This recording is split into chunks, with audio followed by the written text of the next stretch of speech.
this is Craig Merriweather, host of the Mastermind Show. I've been getting experts from all sorts of different disciplines to come on the show and discuss depression, something that a lot of people struggle with yet really don't understand or know how to get rid of.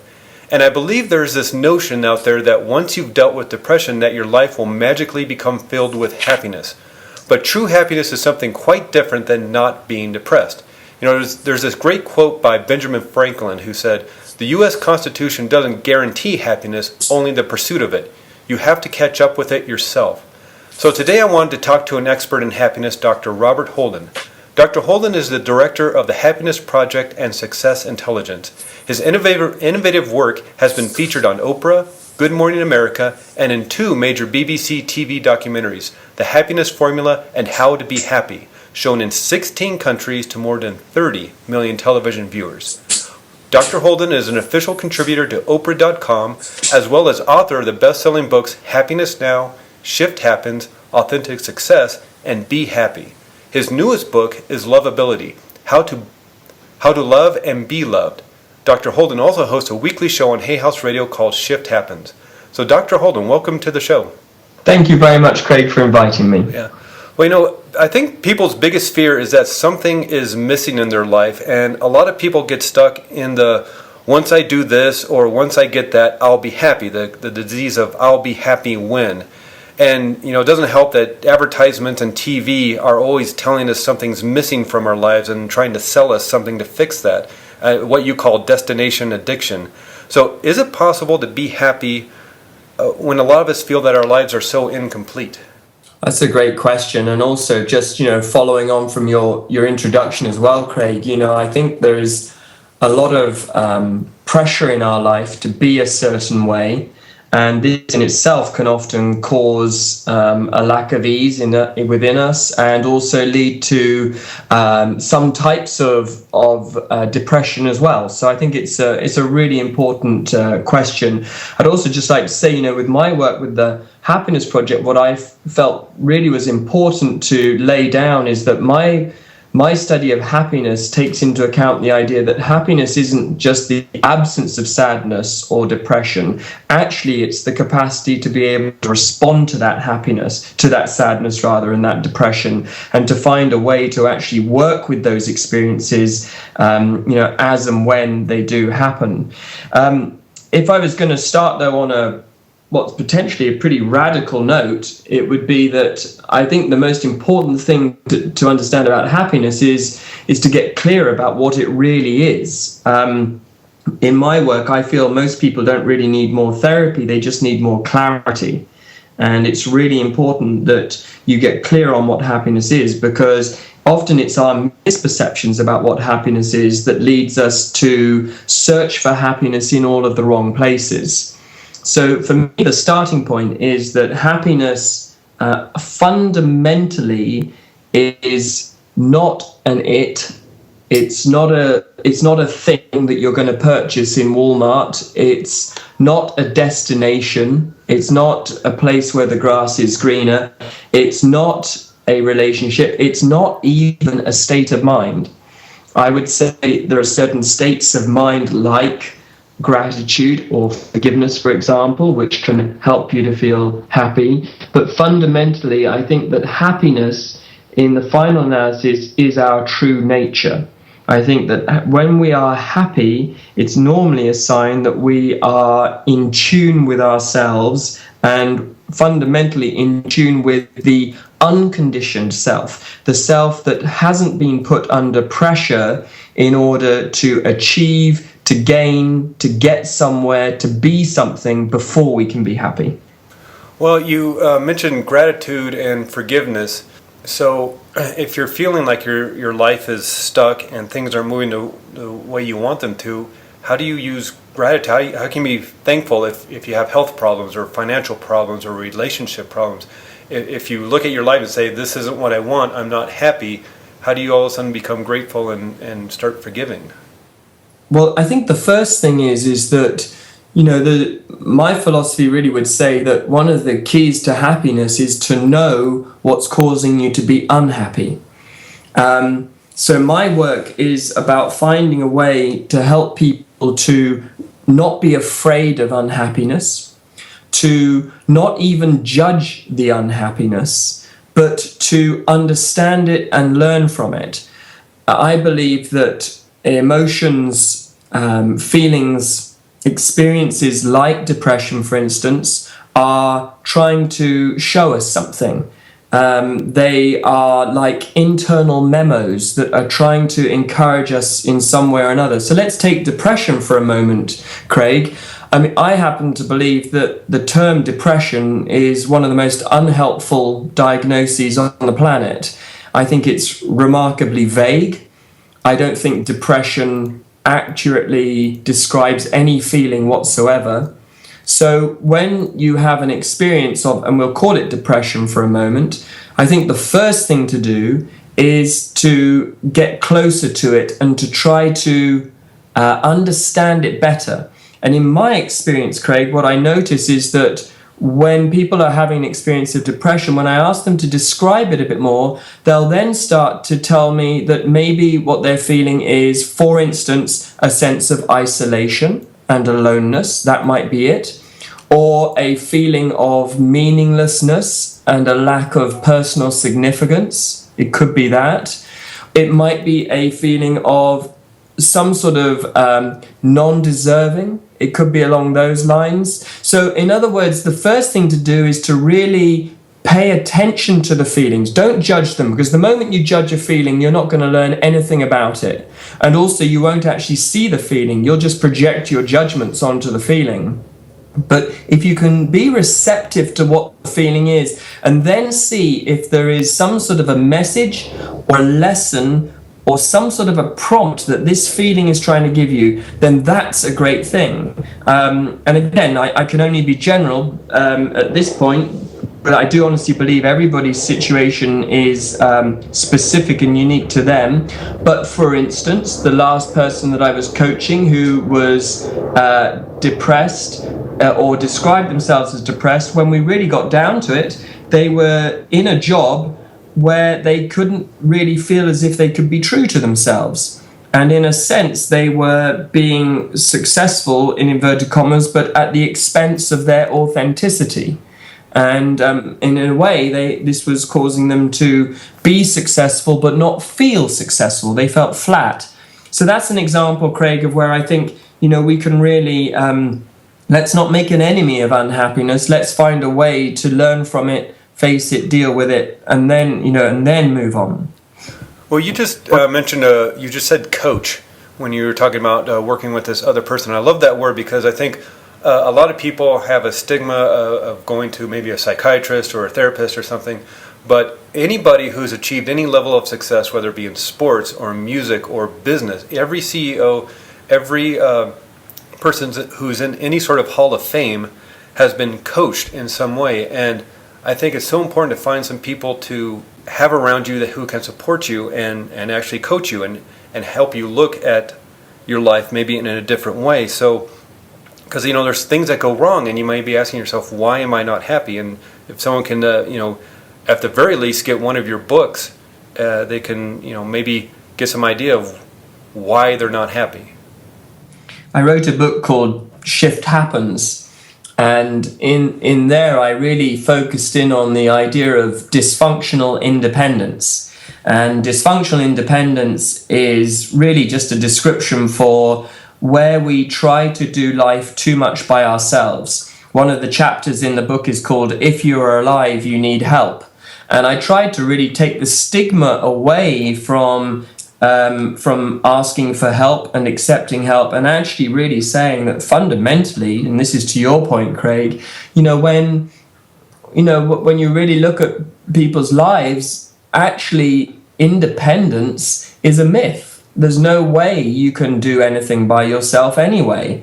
It takes a huge level of denial to pretend that you haven't been helped, inspired, supported in some way. So my feeling is, the sooner we can get over the idea that we have to do life by ourselves, the better, because then it does open us up to all manner of inspiration and help.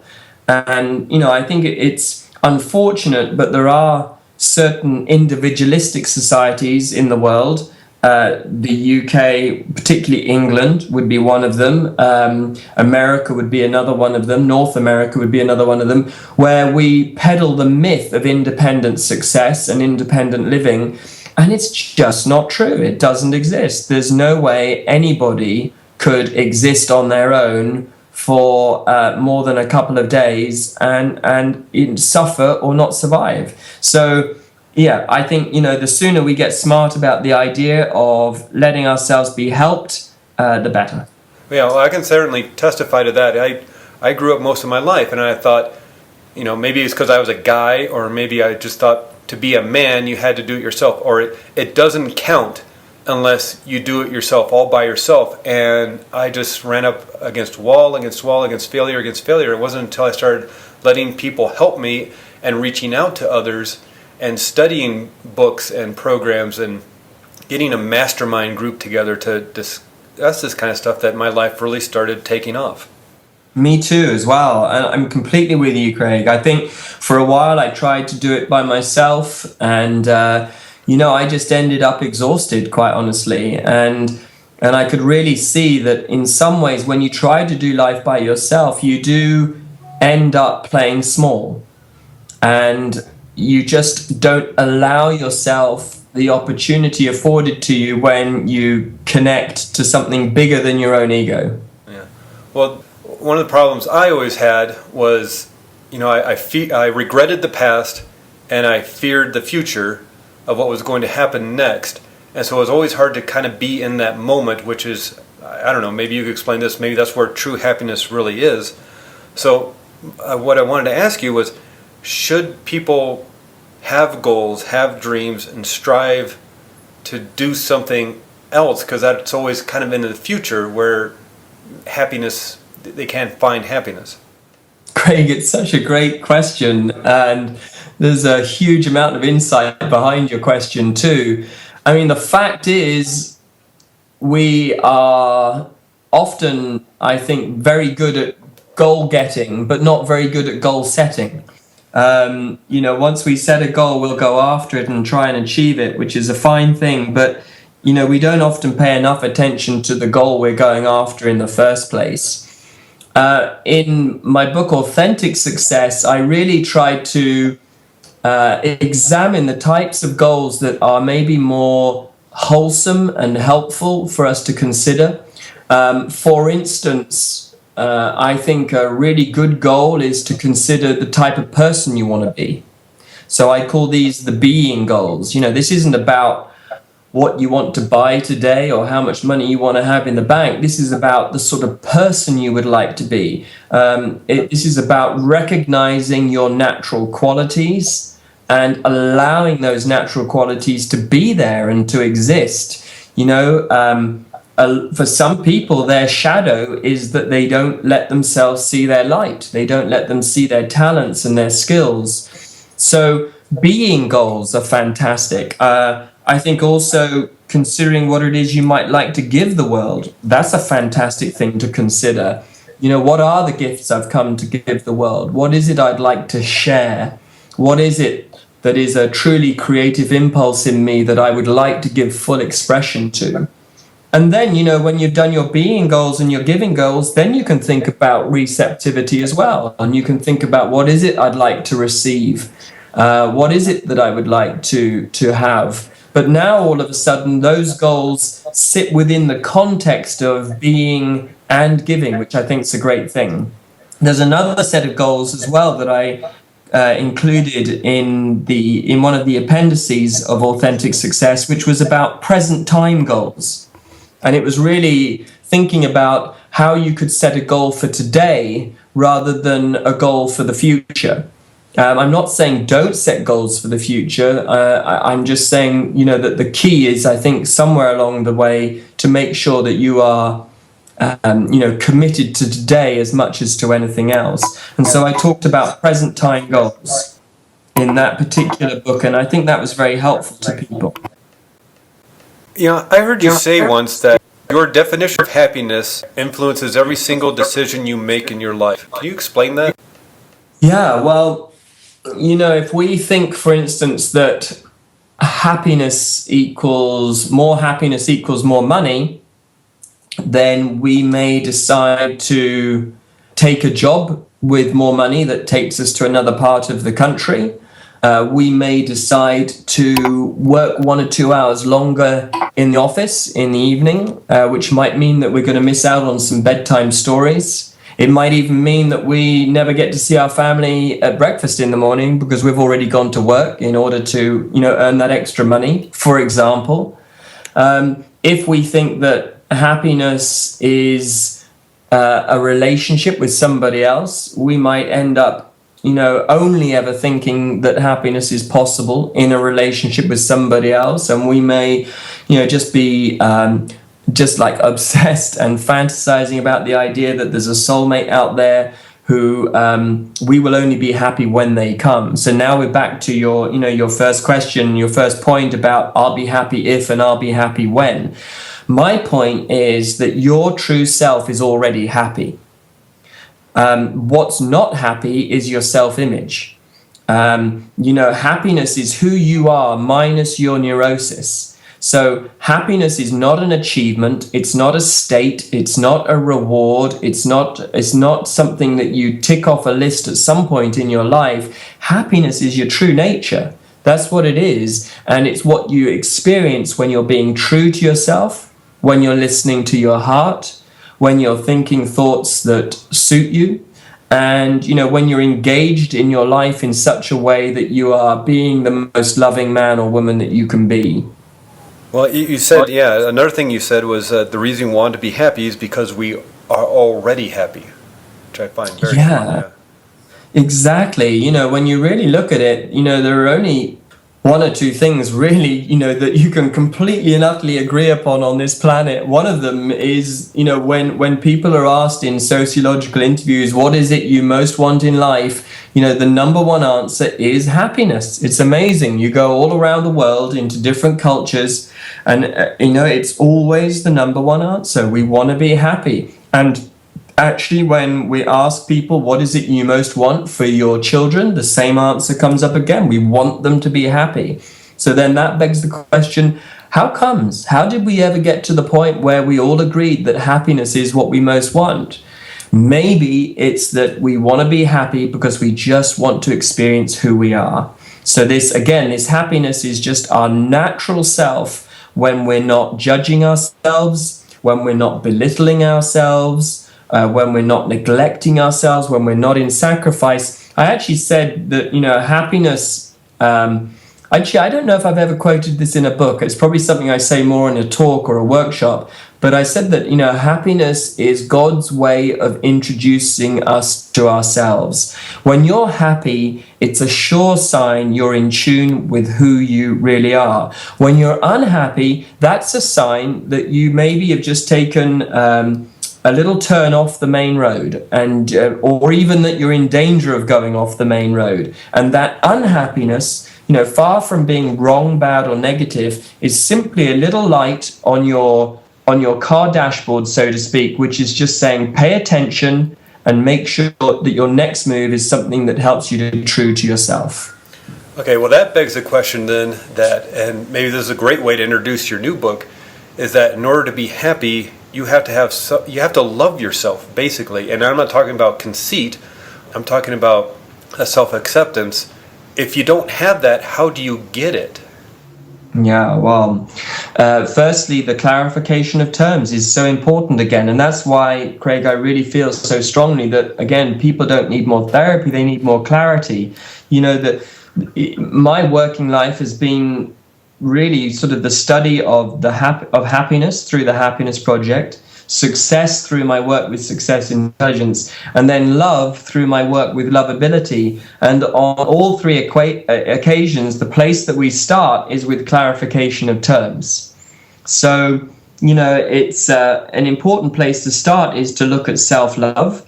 And I would suggest that a good way of looking at self-love is to see that self-love fundamentally is about knowing who you are.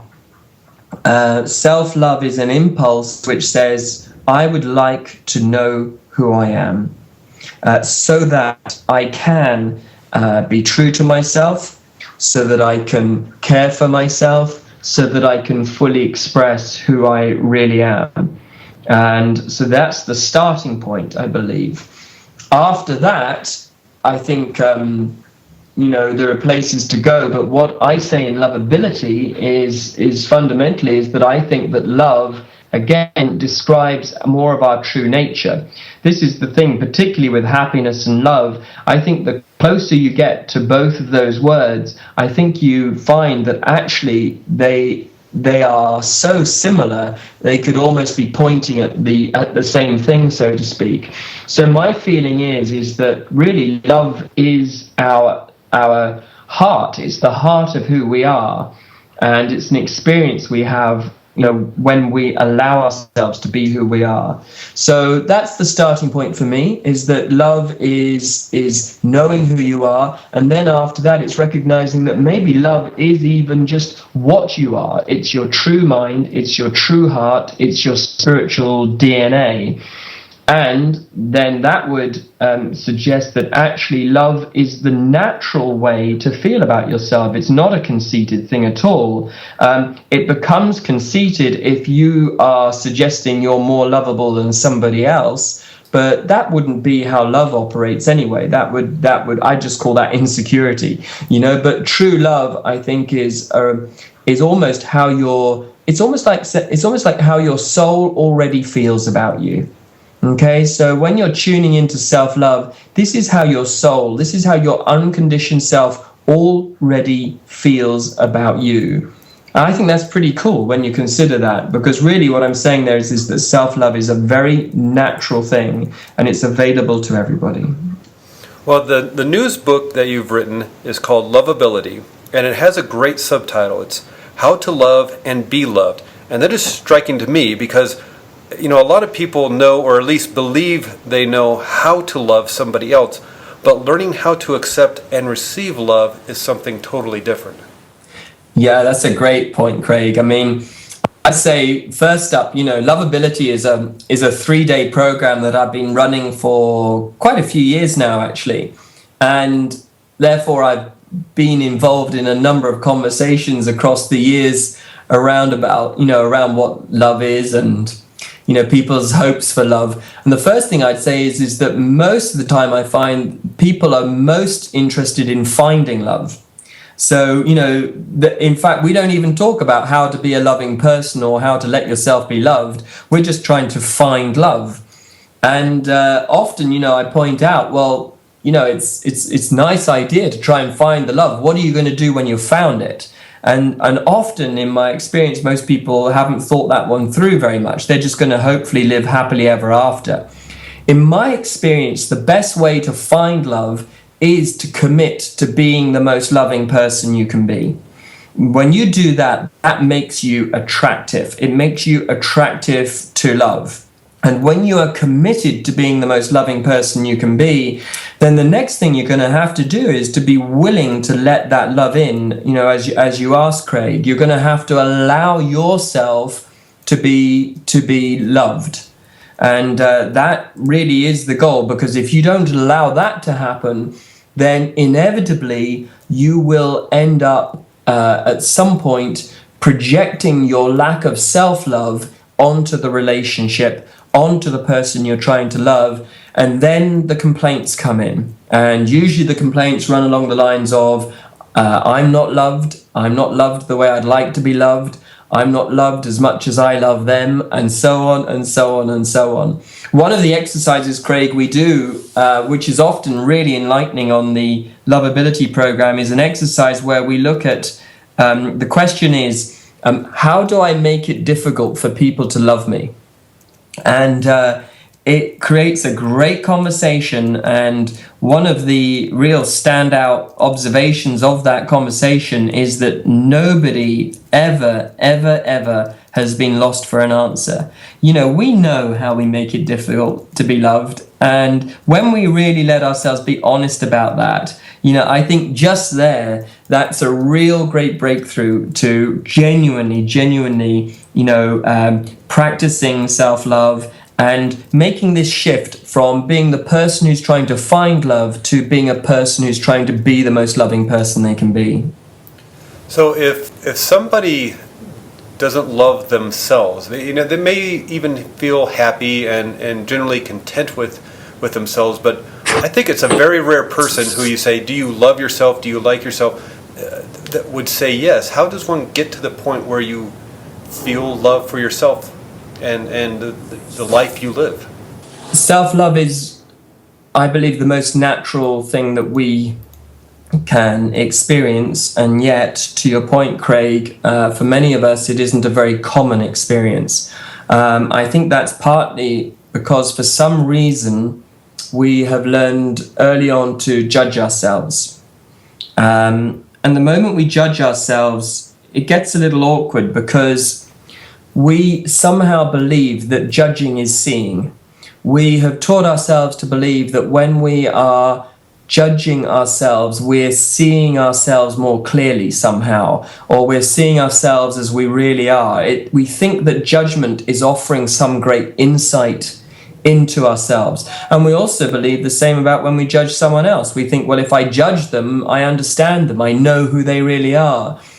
The honest truth is, when you really look at the anatomy of a judgment and you dissect judgment for what it really is, you recognize that when you judge somebody, you don't see them. All you do is you judge, is you see the judgment. And that's the same for when you judge yourself. You're not actually seeing who you are. You're just seeing your theory about yourself today.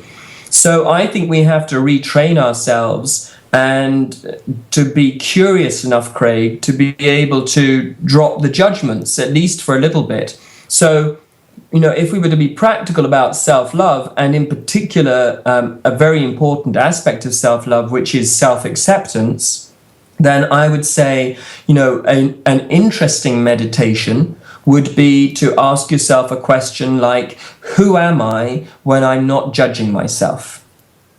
I mean, literally, who am I when I'm not judging myself? Or if you wanted to bring more of a feeling quality into that meditation, what is it like to be me when I'm not judging myself? And, that in itself should hopefully give you some access to your true nature rather than this self-image, which is just really comprised of a lot of judgments. In lovability, I include a prayer, and it's one of my favorite prayers that I've ever found, and it's a prayer by a Benedictine nun called Macrina Whitaker. And Macrina Whitaker's prayer goes like this: "Oh God, show me the truth about myself, no matter how beautiful it is. Oh God, show me the truth about myself, no matter how beautiful it is." Now that, for me, is a beautiful starting point to experiencing self-love. So you kind of alluded to it before, and you just mentioned this prayer. How much does spirituality come into being happy and feeling love?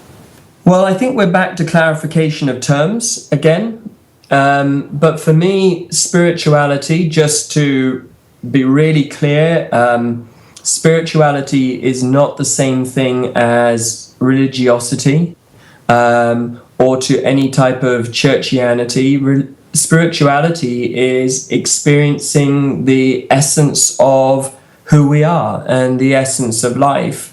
What I do believe, Craig, is that I don't think that psychology, the thinking of your ego, will heal your ego. I think, quite honestly, psychology can't really heal psychology and doesn't heal psychology until you address identity. This was a major breakthrough in my work, Craig. I was, for several years, trying to help people to change their thinking without ever really addressing identity, i.e. a person's sense of self. And it was only when I began to explore spiritually, meaning helping people to experience their essence, their spirit, that I was really able to help them and support them in changing their psychology. My feeling is that psychology is governed by identity. So in other words, you think thoughts like the person you think you are. And It's when you change your mind about yourself that you ultimately change your thinking without any effort whatsoever, without any technique whatsoever. It just doesn't happen that way. It's just a very natural thing. So for me, spirituality, Craig, is very much about knowing the truth of who you are, the essence of who you are, before you even created a self-image. And when you can identify with that, and when you do, I think you will experience happiness, you will experience a sense of love, a sense of inner peace. Those qualities of your essence are there for you already, and they're there to help you with the miracle of being alive and also the challenge of being alive.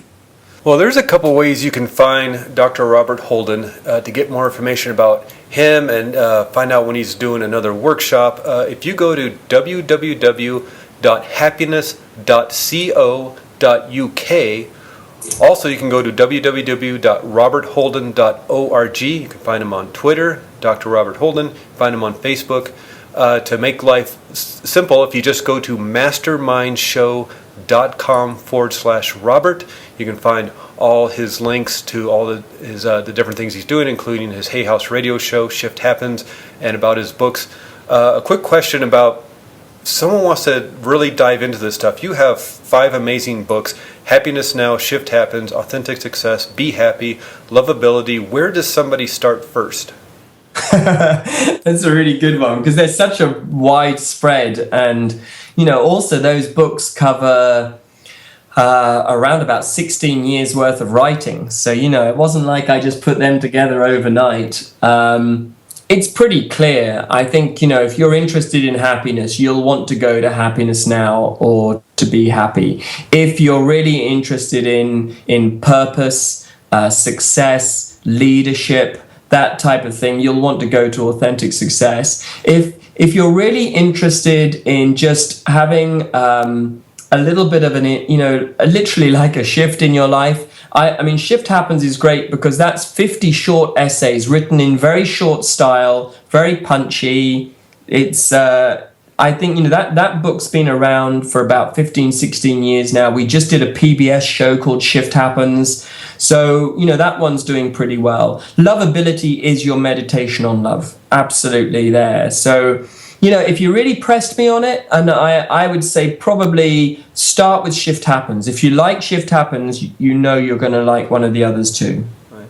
Well, I got one more question for you, and I really appreciate your time spending with us today. But there's that famous quote that says, all truth passes through 3 stages. First, it is ridiculed. Second, it is violently opposed. Third, it is accepted as being self-evident. Now, you literally are a true renegade. You're a maverick. When you started this work, you were pretty much by yourself. There was maybe 1 or 2 other researchers looking seriously into happiness, and let alone love. Has the study of happiness and love become more accepted in mainstream science? Well, I would say that those conversations, first and foremost, happiness, success, and love really doesn't leave anybody out. Let's start there. Everybody's interested in them, really. That said, for some reason, even though we have orientated our lives around these subjects, these conversations, we haven't talked about them much to each other, which is quite strange, really, when you really think about it. I mean, in families, we all want each other to be happy, but it's very rare that we've sat down and talked about happiness together. In families, we all love each other, hopefully, or we're trying to. But again, we may not have had an explicit conversation about love. So what I would say, what I see has happened is that firstly, in society, there is more of an appetite now for these questions and for these conversations. I think there is a level of disillusionment that has happened in some societies where we are looking at our lives and saying, hold on a minute, we appear to have so much, we appear to be so busy, we appear to be doing so much. Are we genuinely any happier? Do we feel more successful? Are our relationships working better for us? So I think we're much more interested in the conversation now than ever before. And then within the professions, I'd have to say in some ways, I think the professions are being dragged along by the public interest. I don't think the professions are setting the standard for this. I think it's the public, it's us who's interested in these things, and it's being reflected in the professions. And in one way we have seen that is in the rise of interest in science right now. Science is doing a very good job in proving to us what we already know to be true. And science is showing us very clearly that we can trust our intuition, and we can trust that inner wisdom when it comes to knowing the importance of happiness, success, and love. And the more we trust that in ourselves, the better. And in that sense, I think science is doing a great job. I would also say as well that in some cases, science is also very much showing us some of the myths of happiness, success, and love as well. There's some great research which, for instance, happiness and money, there are a lot of us who still believe that more money is going to make us happier. And the research is very, very clear on this from the scientific community, that people who earn more than around about $20,000 a year, as their salary increases, you can't really chart a greater increase in happiness, for instance, which is showing us that fundamentally there is one very important step that all of us must take when it comes to being happy, when it comes to being successful, when it comes to being a loving person. And that is, we must choose to be these things first. If we don't choose happiness, if we don't choose to live a life of authentic success, if we don't choose to be a more loving person, then it doesn't matter how great our life is, we will always feel as if something else has to happen first before we're going to have an experience of genuine fulfillment. Well, the website is www.happiness.co.uk. There you can find out more information about Dr. Robert Holden, the work he's doing. There's actually a great online course. Maybe you could mention that real quickly, Dr. Holden. Yeah, thank you very much. Yeah, well, the Happiness Project has a signature program called Be Happy. It's an 8-week happiness program that was created on the National Health Service. It's probably the most famously tested happiness program in the world, in that independent scientists proved that people who came on this program, who did the work, experienced greater happiness in their mood, but also experienced a shift in their brain patterns, which allowed for lasting change to happen. I'd also, by the way, just recommend, if I may, my Facebook page, because I'm on there every day, Dr. Robert Holden. It's a great way to stay up to date. I love the conversations that happen on there. And I really tried to make the Facebook page like an ongoing workshop. So it's full of inquiries, meditations, inspiration for the day. I think it's a nice way to stay in touch. And one more thing, if I may, I would just mention Shift Happens, my radio show through Hay House Radio. I love doing that show. It's every Thursday, 10 a.m. Pacific Standard Time, US. And I've been doing that for about 3 years, Craig. And I'm sure, like yourself, because with your show, it's a great source of inspiration and fun to do. Yeah, it actually is really fun. And the reason I do this is because I get to talk to the people I want to talk with. So anyway, thank you so much. Again, it's happiness.co.uk. You also find them at robertholden.org, Twitter and Facebook at Dr. Robert Holden, all one word. Thank you so much for coming on the show, Dr. Holden. I know you're super busy, and I really appreciate it. And thank you so much for the work you're doing. Craig, thank you very much. It's an honor to be on your show.